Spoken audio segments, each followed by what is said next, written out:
Braun-Duin. You know, just a Pro Tour runner-up and one of the hottest players in the world right now. And I said, man, you could basically flip a coin on that one. But we're gonna go with these guys. Yeah, we're gonna go here with Go and BBD. Yeah, and they've got a pretty good matchup here. Go is playing Storm, Brian Braun-Duin on Malirapod. This is one of the more interesting. It's kind of a test of like how good can you make hate bears. Malirapod is trying to construct a wall here, and Gaudenis is trying to win before that wall comes up. We've been informed that Brian is on 6 cards to begin here, but BBD playing Pod, he played it at the PT as well, and then you got the Storm deck. You've got the Storm deck here that John Finkel, Andrew Shroud, all of those guys, and both these decks are incredibly, incredibly powerful stuff. So we'll see exactly what's going to happen in this matchup. Yeah. So we see a turn 1 Noble Hierarch from Brian. It's not so much how fast can like Brian assemble his combo or anything. What's going on here? So the cards that matter out of Brian's deck are, and he could play any number of these.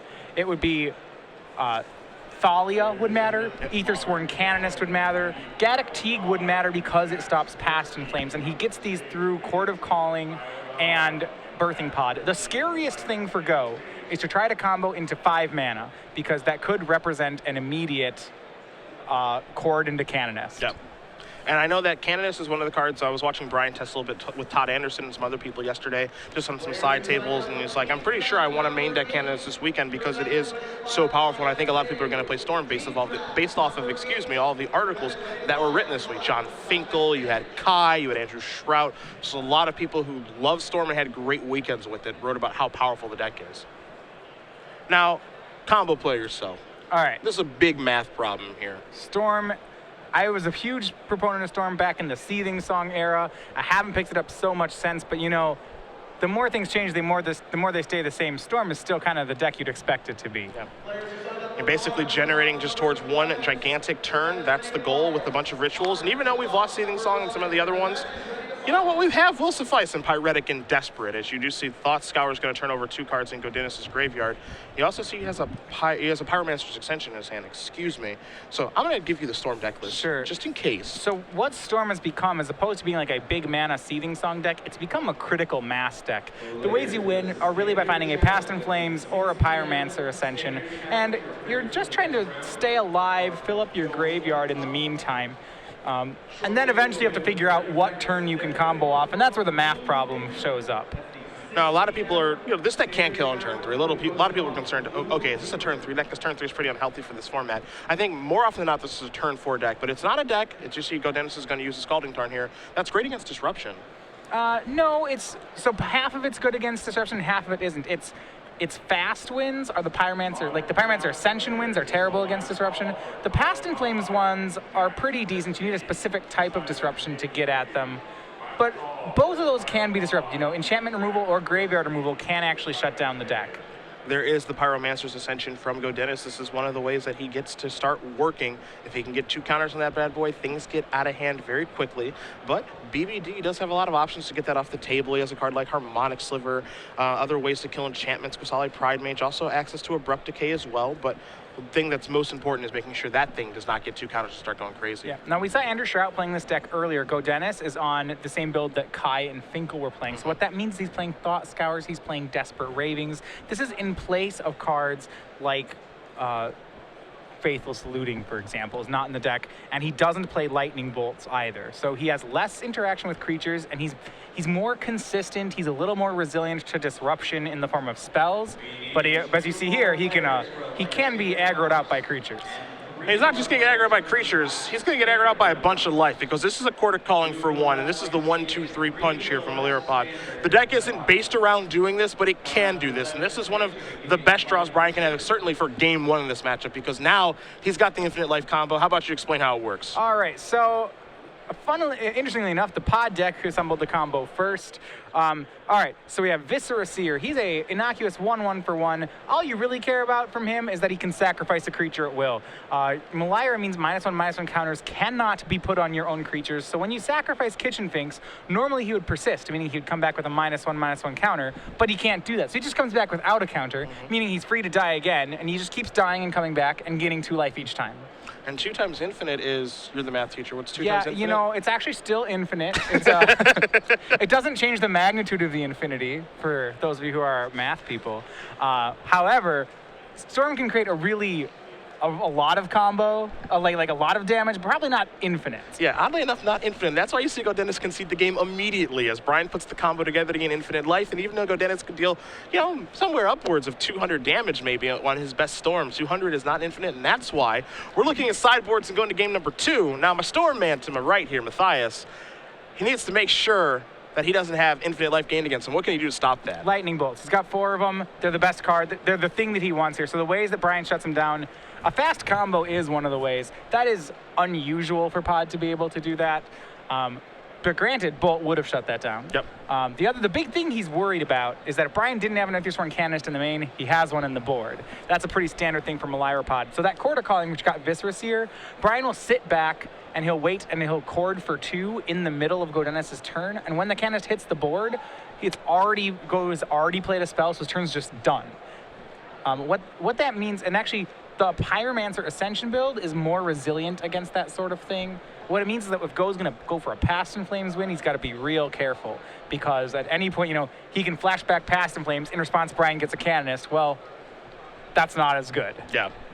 Take a look at Brian's sideboard here. He's got a lot of cards that are useless. You'll see cards like, Path to Exile, Slaughter Pact, Voice of Resurgence. There are some cards that are not so great here, but there are some cards that are very good here. 4 copies of Thoughtseize, Scavenging Ooze to stop the Graveyard of Past in Flames, and Pyromancer Ascension. The Ethersworn Canonist, we were wondering if it's in the main, it's in the sideboard. Sin Collector can take a key card out of Go's hand while he's trying to work his way towards something important. Harmonic Sliver can kill Pyromancer's Ascension, and Tumor Exarch, a card that Jacob Wilson, Josh McClain, and Jacob Wilson, the finalist, but Sam Pardee, who I think of as the great Pod player. Those guys played that deck those guys played that card in this deck at the Pro Tour, and that'll play a huge role here too. Yeah, their whole team, that whole part of their team was all on Malira Pod.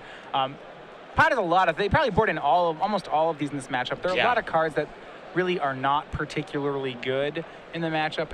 If you look at this, Voice of Resurgence, Orzhov Pontiff, Thrun, Linvala, even Murderous Redcap, not necessary. Gaining infinite life is all you need to do in this matchup. Yeah, don't need to do infinite damage, right? No, the best thing it can do is it can kill an Electromancer. Okay, I was actually going to bring that up, and I'm glad you actually did bring up Goblin Electromancer, because I mentioned the cards like Path to Exile and Slaughter Pact aren't very important in this matchup, but Goblin Electromancer plays a huge role in this deck, because basically that's what allows the turn 3 kills. You play Electromancer on 2, and you go absolutely crazy on turn 3, assuming you get to tap. One. Yeah, so does that warrant bringing in removal just to make sure they can't do that? It's only 4 cards. I don't think I'd want removal just for that. It's only 4 cards. If you're on the play, you maybe could bring in a red cap, because in theory they could make an Electromancer and you could red cap it. I'm not even positive you want to do that. A lot of things would have to go really well for you for that to happen. It still is only 4 creatures, and at the end of the day, Electromancer is just a ritual. He's a really good ritual. Yeah. He makes a lot of mana, but what I would say is the things that Brian wants to do, like the Canonist, courting for Canonist, those are more important. And if he's succeeding in the Canonist battle, he doesn't have to care about the Electromancer battle. Well, we'll see if he does sideboard any removal spells to take care of Electromancer or not. We'll even see if Gaudenis even draws that card, because arguably he was off to a great start there, turn 2 Pyromancer Ascension, but this format's a little hostile. Brian had a turn 3 on the play. That's pretty good. Malira, certainly not a turn 3 deck. Yeah, you don't think of it as one, but the perfect draw showed up for BBD, and that's why he's up a game. He'll be on the draw this go around. Go will be on the play, and I actually talked to Brian before he actually headed to the feature match here, and he said, you know what, the last time I was in a feature match against Gaudenis, I beat him and won the tournament, speaking of Grand Prix Louisville, so maybe. That is true. He did take down Louisville. That was with mono black and standard. Maybe that happens again. Who knows? He's a Grand Prix champion, as is Gaudenis. Gaudenis has actually won multiple Grand Prix, so both of these players are very, very successful. Off to nice starts this weekend, but they've got a long road ahead of themselves. Yeah, and remember, it's a long road. It probably will take a 13-1 record to make it into top 8. Yep. I'm not sure if you'll have to play the last round if you're 13-1. You might have to. We're reaching that point. I know, speaking with Brian, again, when I was watching him play on tables yesterday to get prepared for this tournament with Pod, he was basically saying, you know what, I don't even care about top 8ing so much as I want to get back on the Pro Tour, because the last Pro Tour did not go the way that I wanted it to go, and he's like, all I care about is going 13-2 this weekend. That's it. If I win the tournament, obviously that's fantastic. If I make top 8, that's great as well, but it's going to be very hard to make top 8 in this tournament. 13-2 gets me the invite, and that's all I care about, is Gaudenis is going to start with the Serum Visions. Right. And I think a lot of players are in that boat. That is one of the things about these larger Grand Prix, that they guarantee Pro Tour invites to everyone who goes 13-2. Yep. Which, that's a huge record, to be fair. Yes. Serum Visions is going to put both cards to the bottom. BBD is going to start for the Rage of Verge Thicket into a Noble Hierarch and passing the turn back. As Gaudenis will take a draw. He's got a Pyretic Ritual. That makes it 2 of them as he just drew another one. Yeah, it looks like he has a Grape Shot in hand. Sometimes you can value Grape Shot them. I don't know if that will happen. We do see a Lightning Bolt. It's plenty of disruption. I think Gaudenis was digging for a land, and he didn't hit. So now BBD will draw a card. Single land Serum Visions with lots of rituals is certainly a hand you can keep with Storm. Gaudenis went through 4 cards and did not hit a land in any of the 4, and he's paying the price for it. And, to be fair, they are playing the version here. I think they're the 16 land version with Desperate Ravings as opposed to the 18 land Faithless Looting version that Team TCG player was playing. So when you do play less lands, obviously this is something that can happen. But at the same time, his hand looks mighty powerful, and now we're going to get to see exactly how powerful it is. It's a virtual same number of lands because they're unlike the. They're playing 4 Thought Scours as well. Remember. Sure. So that they have extra cantrip in here. Thoughtseize from BBD is going to show you 2 copies of Pyretic Ritual, a Grape Shot, a Pyromancer's Ascension, a Desperate Ritual, and a copy of Desperate Ravings. And this will show you why Gaudenis was okay keeping this 1-lander. If he hits the Pyromancer Ascension on turn 2, this hand is extremely strong. It has so much mana in it that you can just start casting a lot of spells. You can get that Ascension online very quickly. I think if you're the Thoughtseizer here, as Brian is, probably taking the Ascension. Well, it depends what your hand is, because if your hand is all creatures, remember that Gaudenis can just go ritual, can burn a couple rituals and Grape Shot your team. Okay. That's something that could happen. I don't know if it will happen, but it depends if your team is worth protecting, you could take Grape Shot, but otherwise it's probably just Ascension. And there goes the powerful enchantment via Thoughtseize. We'll see if Brian has anything else to play, and he does not, so we'll pass it back to Gaudenis, who's going to draw a copy of Sleight of Hand. So that's a good place to start. It's not a land, but it's the next best thing, and neither of them are lands. I don't think that's like a Taxian Probe, so I suppose he has another a redraw. Yep. At the cost of 2 life, so he's going to go down to 15. And now we get to see what BBD is working with, which you see 2 copies of Pod. Cord Finks. That's not a particularly good hand. BBD does not have the 3rd land himself, actually. Oh, this is going to get a little bit interesting. This is a fight of who can draw, who can top deck first. Oh, Gaudenis. All right, he found a land. I think. No, he did not. Okay, I thought it was land. It's not. He found an Electromancer. BBD, BBD, right on time, the land. Yeah. Misty Rainforest will get sacrificed here. He's going to go down to at least 16. We'll see how much lower he wants to go. Well, he'll probably just Kitchen Finks this turn. I don't think he has another reasonable play. The real question is what will happen if he hits once he starts podding. Yep. It'll take him, there'll be a delay on the pod because it doesn't have a 4th mana. If he hits the 4th land next turn with the pod, then that's very bad news for Go. The other thing, too, is, he's going to get a basic forest here, Will Brian. He's at 14. I guess Sphinx is going to buffer his life total enough. I was curious to see what would happen if he ended up taking 2 from a dual land there, and he's got pod activations he'd lose his life for, because we could just see, Grape Shot just, fire away for like 10 points. It's not impossible. Yeah, he correctly gets a basic. There is a possibility that Gaudenis, if he had drawn a Blood Moon that turn, could go Pyretic Blood Moon. And I don't even know if Gaudenis boards in Blood Moons here, but Blood Moon's such a strong card that you have to play around it when possible. Looks like Gaudenis drew another copy of Goblin Electromancer and just has to pass the turn back. Gaudenis has about 1 more turn to draw land before the game becomes unreachable for him. And unfortunately for him, Brian did hit that 4th land too, so Brian's clock was sped up a turn there. Here comes Kitchen Finks in for 3. There's a forest. This is a Birthing Pod. He'll take 2 to use that. I feel like he's going to take 2 more to sacrifice the Kitchen Finks. Now, of course, he'll gain the 2 back from Persist. And we'll see what he wants to search up. 4 mana spells there are plenty here. I would guess it's Entomber Exarch here. Okay. Just because that seems like the most disruptive thing he can get. Granted, it might be better for him to try to just assemble maximum value, just to set up a combo. His opponent really does have 1 land.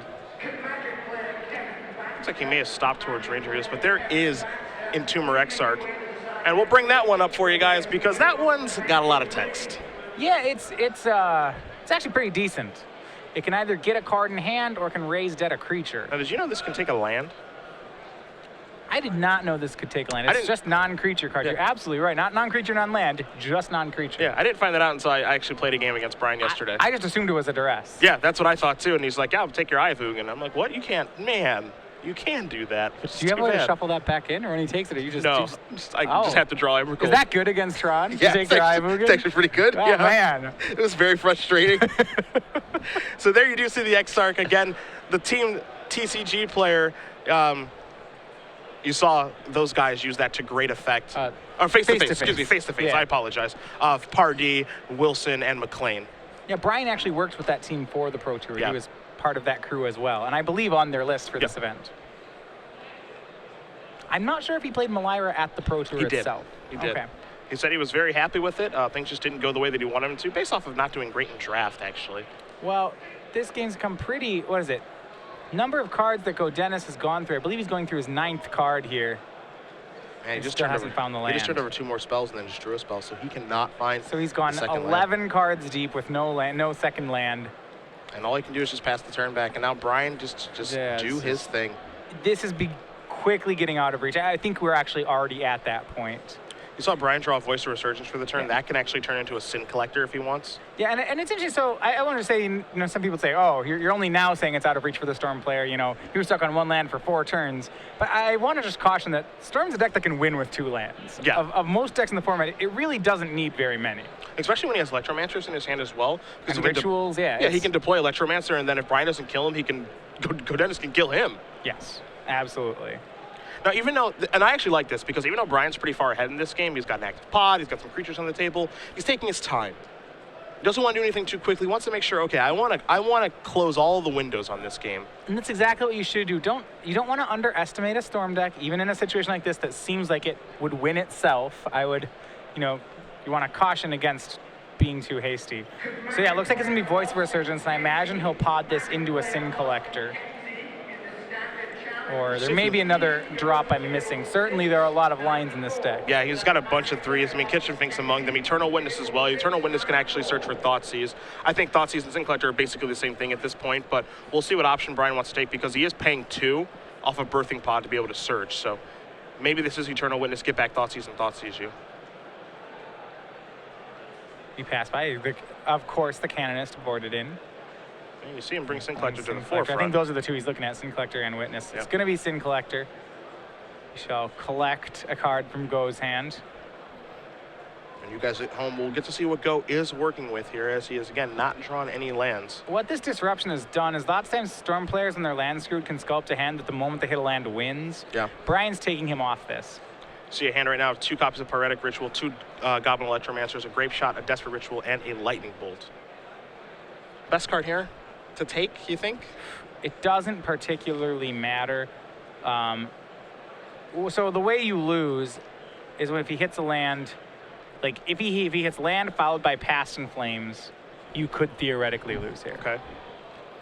He's going to go with the Lightning Bolt as opposed to the Grape Shot. Yeah, and I think what he can do then is he can now go ahead and get Canonist, and then that's probably the best way to lock out the game for him is to take the Bolt and Canonist go. And you see that he doesn't even attack, so this is very loud. I have Court of Calling for 2 to be able to get Canonist, as you did mention. Right.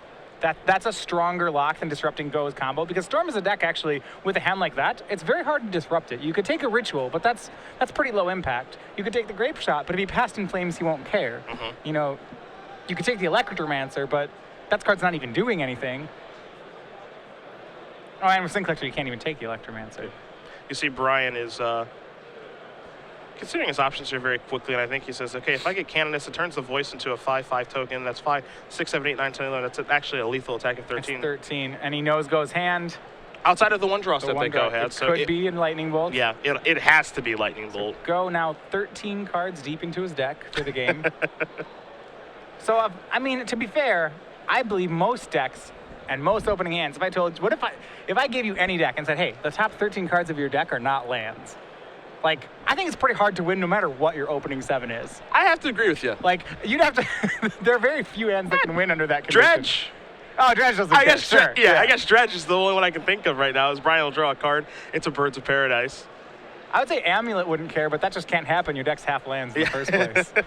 Oh, it can't happen. The odds of having don't test the magic gods. 13 non-lands on top of that deck. That's 1 over 2 to the 13th. That's like 1 out of 8,000. There's a Kitchen Finks pre-combat. I'll make sure the voice is big enough. We might see a Birthing Pod activation pre-combat here, but Brian's going to send in with everybody. We'll see if Go has a Lightning Bolt, and after we do count all of this damage here, you've got 6 from the 13. Elemental token, 2, 4, 6, a whole bunch more than 12. Brian Braun-Duin does win this Wins match. a close one in 2. Yeah. He moves on to 6-1. Gaudenis Vidguris does pick up his second loss. Storm, an interesting choice on this weekend because, you know, again, a lot of people wrote about the deck. There's a lot of talk about it, highest win percentage at the Pro Tour, but it's having some trouble so far. Well, and I wouldn't, you know, I don't think that match is indicative of really how Storm will perform. I think overall, I was hesitant to play Storm, would be hesitant to play Storm in a format like this because I think that the deck is good. I don't know if it's good when everybody